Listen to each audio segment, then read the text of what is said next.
Welcome to the Promotion Scope. Welcome to the replay. Thank you for stopping by today. I appreciate you being part of the scope. Please feel free to ask me questions if you have any promotion challenges. If you know someone who needs some promotion help, please share this broadcast with them. If you're listening to the replay, I thank you for taking the time to listen in. Appreciate it. If you have any questions, hit me up on the DM. Hello, social butterflies. This is LaShonda Hoffman. I am back. It's Thursday. Welcome. We have a new conversation to talk about, and I'm excited to be here. I'm LaShonda Hoffman. If you don't know who I am, I'm a promotion strategist, and I am the author of Building Online Relationships One Reader at a Time. It is a book I based all information I learned on how to promote my own magazine, Shades of Romance magazine, and all the tips that I learned, all the lessons that I learned are stuffed in this book. So I want to say thank you, social butterflies, for being here, and hopefully this will be something to help you on your path to promotion and getting your books out there and helping you get better at promoting your things. Tonight we are going to be talking about what's stopping you from promoting. I hear that all the time. Stuff stopping me from promoting. I got 10 topics to talk about of things that stopping people from promoting. I'll give you the 10 and then we'll break it down to some new things. First one is feeling overwhelmed. A lot of people feel overwhelmed, so they stop promoting. Time management, or finding balance in promoting, so they stop promoting. No engagement. They feel like they're out there talking to nobody, so they stop promoting. Not being consistent. You know, you're here, you're there, and it gets overwhelming again, and so they stop promoting. They have no promotion help or ideas, so they stop promoting. The mindset, we've been talking about the mindset. It really makes a difference when you're doing promotion, and so that can stop you from promoting. Not having funds, no budget, that is a big super, I can't promote, I don't have any money. You feel like you get no results from your promotion. You're doing all this promotion, you're doing all these social media platforms, and you're getting nothing. And so, no sales, no new readerships. Guess what you do? You stop promoting. Fear. Sometimes people are scared to death to get out there and promote. What will people think? What will people think of me? You know, and so they stop promoting. And then the last one, they just don't know how to promote. So instead of learning, they just don't promote. They just write the books and hope that somebody will find them. So we're going to be talking about that over for the next couple of weeks. That's 10 topics, and today is the first topic, how not to be overwhelmed. And so we're going to talk a little bit about that. I can testify to being overwhelmed. I published my first book in 2015, July 2015, and I had a probably 6-page promotion plan of what I was going to do, where I was going to be, who I was going to be in front of, what I was going to do, because I had an idea that I wanted to get my book out there in front of all the writers that needed this book. And so I had a big plan on doing that. And I worked it. I worked it. And I got overwhelmed. Probably about November, December, I was completely burnt out. And so I teach my clients that you do not have to overwhelm yourself. You know, and you go, well, what do you mean? Well, you are the person who overwhelmed yourself. I created this 10-page promotion plan of what I was going to do. I made myself promote 24/7. I made myself get all these interviews and do all these articles and do all this stuff. I did that to myself. I overwhelmed myself. And so most people, that's what they do. They overwhelm themselves. They put too much on their calendar.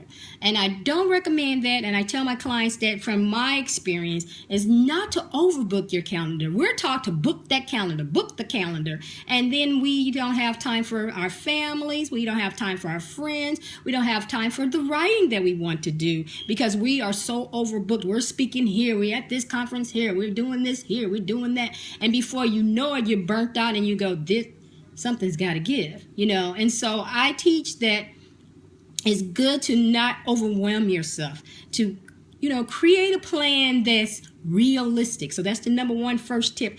have a realistic plan for your promotion. You can't do everything. I tried it, and I don't recommend it.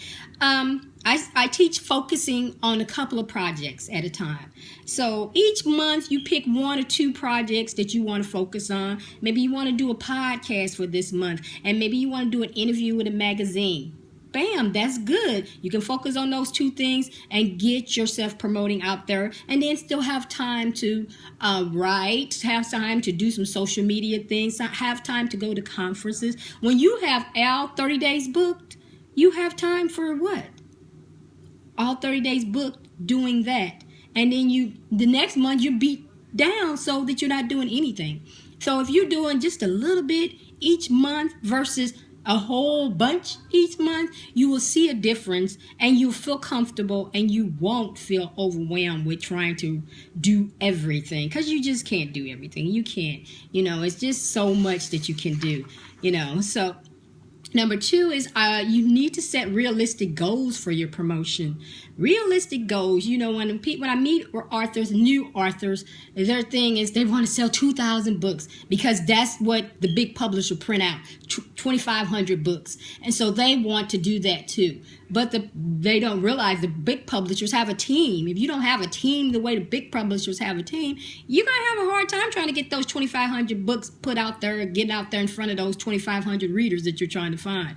And so you want to make sure that you have a realistic goals of what you want to do. When you first get out there, take some time and see how long does it take you to sell that first book, that second book. You're thinking, I'm going to sell 50 books a week. When you haven't even sold 1 book a day, you're going to overwhelm yourself. You're going to get frustrated, and then you're going to get mad because you're not selling the way you think you're supposed to sell, and so you don't want to do that. You want to put down a realistic thing. Okay, let's see if we can sell 3 books a day. Let's see, you build it up each week. If you sold 10 books, then what did you do to sell 10 books that day? And maybe you sold 20 books that day. What did you do differently to help you get to that? And that's where you make that plan to go into that mode. When you have this vision of selling 500 books a week, you got to have a plan to get in front of 500 people. And so you don't want to overwhelm yourself thinking that, okay, you probably could sell 500 books if you went to a workshop and you sold those books like that. But if you're doing it on social media, it's a one-day thing. You got to get in front of the right people who says, I want that book, and so that's the system you got to get in place to find those readers who say, I want that book. Ding, click it and go get it. This is a third thing that's very hard for some writers, because especially when you're new, you're watching other people and you're seeing things. So I don't want you to compare yourself to that best-selling Amber Jones. The Jones lady down the street who just hit the New York best-selling list, who just hit the U.S. Today list, who just sold 1 million books this weekend only. You're looking at you sold 5 books for the week. Oh my goodness, it's very depressing. It is very depressing. And every time she posts, she's on Facebook, she said, oh, my new readers, I got this, I got that. And you're like, shut up. Don't say it. You feel like that sometimes. But you got to realize that you in your lane, Miss Jones is in her lane. You can't get in the same car and say, okay, I'm going to get what Miss Jones got. Because she may have a whole different readership than what you have. You can learn from her. What is she doing? What are the kind of activities that she's doing? Is she going on book tours? Is she going on blog tours? Is she doing group conversation? What is she doing that maybe you can try in your own plan? You cannot be that person. And when you realize that takes a lot of the burden off of you, when you realize that you're not Miss Amber Jones. And hey, celebrate the wins that you have. So you made number 44 on the best-selling list. 44 is of the 100. That's pretty good. Some people never make that top 100. And you have to remember that at all times, that celebrate your wins. Sometimes we get so excited about what other people are doing and looking at what we've done and see that, you can't compare. But if you made the list at number 44 and you're so busy worrying about that you didn't make number 1, you're going to miss that you could celebrate the 44. That's a big deal. And some people who wish they could sell books to be on the number 1 to 100. That's why they have it. 1 to 100 is a big deal. So celebrate that 44. Then maybe next month you might hit number 1. That's one thing you have to remember as a book promoter, is that there is different times that you can hit anything. You could have a book out for 5 years and then somebody see it and say, I love this book, and start talking about it. Before you know it, you're on a New York bestsellers list and you didn't even do anything. It's all about word of mouth. Books that's how they run. Look at Shades of Grey. That's what happened. People start talking about it. I don't think the lady was promoting it that much. They start talking about it, and they start talking about it, and their friends start talking about it. And guess what? You start talking about it. You probably went and got a copy just like everybody else did. That's what happens with books. It's all about word of mouth. So you want to get into the point of getting your books out there in front of people so they can talk about it. Talk about it. Talk about it. Talk about it. Talk about it. All right. So number 4 is always know what works for you and what doesn't. Remember I was saying check out what Amber is doing. Can you do that in your program? Does that work for you? Does doing blog tours work for you? If you went on a blog tour and nobody said nothing to you, you didn't see any improvement, any sales, any people joining your mailing list, do you want to do that again? Did you have a great investment? Did you do a podcast and 500 people saw it and 500 people came and joined your mailing list? Is that something you want to do again? Or is that something was a fluke? And so you want to always know what's going on when it comes to your promotion, what works and what doesn't work. When you don't pay attention to that, you're constantly, or they say, if you continue to do the same thing, it's insanity if you're getting the same results. So you want to make sure you're getting the results that you want. Do you want new readerships? Do you want to sell books? Do you want people to join your mailing list? You need to know that all this promotion that you're doing is resulting in what you want. Always have goals for your promotion. Always. Don't go in there with the idea that it's just going to be about sales, because sometimes it's not. Sometimes it's all about getting in front of the right person. Remember I told you about that word of mouth, getting in front of the right person. They might not buy your book, but they might say, have you read this book? I do that all the time. I see a book and I see a cover and I go, man, have you seen this book? And I'll ask, and people go, LaShonda, I just downloaded it. I wasn't even promoting the book. I'm just talking about it. So you want people to be talking about your stuff, getting out there and excited about it. And that's where you'll see a difference in your results. So here's one of the things I have with my clients. There's so many promotion groups. And so they're out there promoting their books to these different groups, 3 or 4 times a day, trying to get them out there. And I've asked, well, what kind of results are you getting? And most of them don't have any results because they haven't thought about that far. I had one lady, she had really good, she had a spreadsheet. She knew who she was going to. She knew how many clicks she got. She knew how many people bought from those clicks. That's what you want to know. It's a little more hard work into it, but you want to have the results of your hard work. If you're going to 500, this lady was going to 100 groups every day, posting into them, and she had no way of knowing if that was working for her or not. She didn't know if the people were going to buy stuff or what was the end result of this 100 posts. So you want to know what's the end results of every promotion that you do.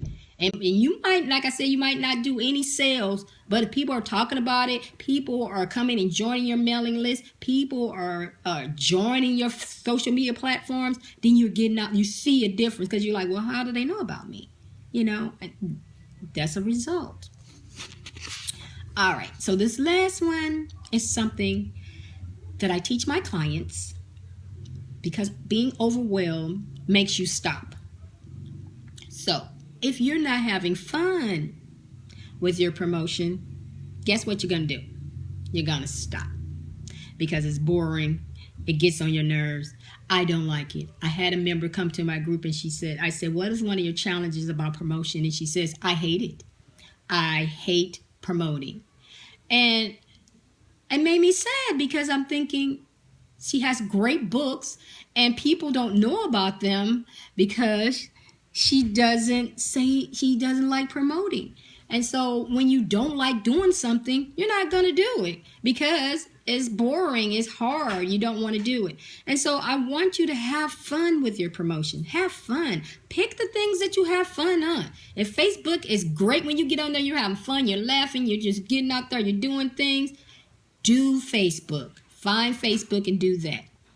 If you like Twitter and you love the fast pace of Twitter and talking to people and getting people to tweet back to you, do Twitter. Find the platforms that are fun for you. Blogging, if you like blogging, blog. Find something that is exciting that you want to get out there and talk to people on. Because if you don't find the things that you like that are fun, you will not. I repeat, you will not do that. Hello. We got a little blockhead that's in here already. Hold on. There you go. But, you want to have fun with your promotion. Because you don't have time to be doing stuff that's not fun, that's not going to move you, that's not going to be, you don't have to do what everybody else is doing. Find things that you want to do. One of the things, I came on Periscope and I was trying to bring everybody over here. I kept trying to bring them over here. And then I realized you can't make people do anything. They have to figure out that they want to do it. So, a few people came over and a few people didn't. I love Periscope. It's a great way to meet new people, which is I like. All these new people coming in here, they might have never heard of LaShonda Hoffman. They've come in where I'm talking to them. They talking to me. I love being able to go into somebody else's scope and talk to them and listen to what they have to share about. You learn so much in Periscoping, and it's fun for me. Now somebody else will say, "Oh, that's so boring. I just can't sit and listen to people all day." That's their choice. Move on to something else. Find something else. Because you only have such a short window of time to do promotion. So you want to make it something that's fun. You don't want it to be overwhelming. You don't want it to be something you hate to do. You want it to be something fun. Something that you would want to do all the time. So I'm going to give you my how not to be overwhelmed tips one more time. 1, have a realistic plan for your promotion. Something that you can do. Pick 1 or 2 things to focus on each month and focus on those and do those. Number 2, set realistic goals for your promotion. Don't be trying to be overwhelming yourself, trying to be on the big licks when you just starting out. Slow pace, get it up there. Number 3, don't compare yourself to the best-selling Amber Jones. The Jones family. Don't do that to yourself. Be you. Focus on you. Stay in your lane and celebrate your wins. Might be small to somebody else, but they're your wins. So celebrate them. You're number 44. 44. Hey, that's the best. Go for it. Number 4, always know what works for you and what doesn't when it comes to your promotion. Because you don't want to keep doing it over and over again if nothing's happening. No word of mouth, no thing, nobody buying anything, nobody joining you, nobody being a follower. Let it go. Let it go. And number 5, have fun. Because if you're having fun, you're going to do the promotion and it's just going to be a fun paced thing. You're not going to feel overwhelmed. You're going to take time to do it. And you're having a good time, right? You're having a good time. You're not overwhelmed. So those are ways to avoid being overwhelmed. All right. Have you heard about my promotion training group? It's called See You on the Net Promotion Training Group. We are full of social butterflies, all about learning how to promote. And all about sharing about promoting. So I totally invite you to come over and join the promotion group. You can click on my bio and you can get the link to come there. If you don't have my book, I highly recommend you download it today and start working on your promotion plan, your promotion kit, getting yourself ready to promote if you're getting ready to release a book. If you already have a book on the shelf, this book is great for ideas on what to do, how to get your books out there in front of the readers, build your readership, build relationships with readers. I want to thank you for stopping by the scope with me tonight. I want to thank you for being my guest. I appreciate that. This is LaShonda Hoffman. I'm your promotion strategist. I will be here next Tuesday. If you want to talk about promotion again, I'm here on Tuesdays and Thursdays at 7:30 Central Time, or that's 8:30 Eastern Time. And I welcome questions. If you got questions about promotion, if you do not like promotion, you definitely need to be in this Scope every Tuesday and Thursday, so you can find some fun stuff to do, because that's what I do. I find the fun stuff to do and I share them with you. I want you to be able to be the social butterfly that you're meant to be. You can't be the social butterfly if you're not promoting. You just can't. So I want you to come back, visit with me, have some questions if you have some, share them. And if you have a book and you haven't promoted it today, your mission for tonight is to go and promote your book. Tell somebody about it so somebody can tell somebody else about it. That's how it works, right? So you have a great evening, and I will see you on the next.